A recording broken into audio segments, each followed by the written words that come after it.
السلام علیکم ورحمت الله. صدام صافي سے محترم پوښتنه کړې ده چې د قرآن کریم د تلاوت نه وروسته د صدق الله العظیم ویلو حکم څه شی دی.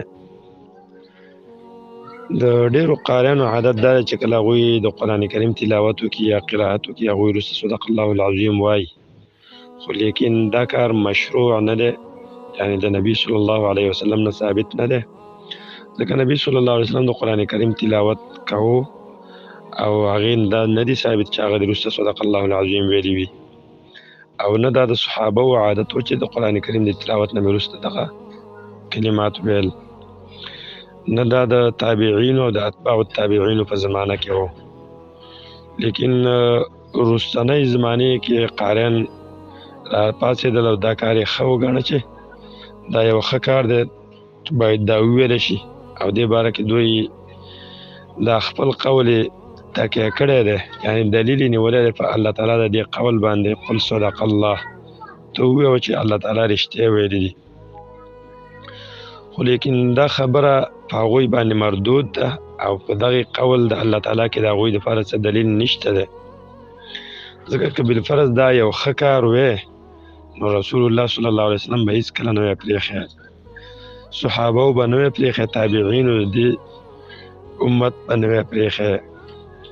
او هر چې د الله تعالی دغه قول دی چې قل صدق الله، د هغې مراد دا نه دی چې کله تا قرآن کریم تلاوت بس کړو د هغې نه وروسته ووایه صدق الله، صدق الله العظیم. که بالفرض دغه مراد وی نو الله تعالی به داسې ویلی وی چې فاذا انتهیت من قراءتک فقل صدق الله، نو کله چې د تلاوت ختم کړو ووایه چې صدق الله، لکه څنګه چې الله تعالی ویلي د قرآن کریم د تلاوت په شروع کې فاذا قرأت القرآن فاستعذ بالله من الشیطان الرجیم، کله چې د قرآن کریم تلاوت شروع کړې د الله تعالی باندې پناه ونیسه د شیطان رټلی شوي نه، یعنې اعوذ بالله من الشیطان الرجیم ووایه. او هر چې دغه آیات دی قل صدق الله، هغه د دې باره کې د الله تعالی را نازل کړی دی چې بني اسرائیلو یهودو د بعضې طعامونو او بعضې خوراکونو په باره کې ویلي چې دا حرام دی او دا حلال دی، ځان یې حلالول او حرامول. نو دغه آیات الله تعالی تاکید د دې دپاره راولېږه چې طعامونه په بني اسرائیلو باندې ټول حلال و، کل الطعام کان حلا لبني اسرائیل الا ما حرم اسرائیل علی نفسه، مګر هغه حرام و چې اسرائیل یعنې یعقوب علیه السلام په خپله په ځان باندې حرام کړي و. او بیا وی قل فاتو بالتورات فتلوها ان کنتم صادقین، تورات راوړئ ویلو لکه تاسو په دې خپله دعوه کې رښتیني یاستئ.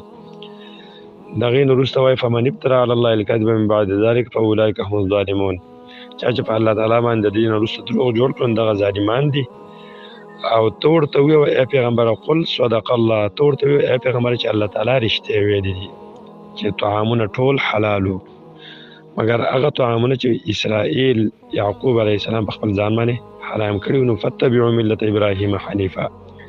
روان شئ دین د ابراهیم علیه السلام پسې. دغه آیات د دې باره کې نه دی راغلی چې تا د قرآن کریم ختم وکړې یا د قرآن کریم تلاوت نه دې بس کړي نو ووایه صدق الله العظیم.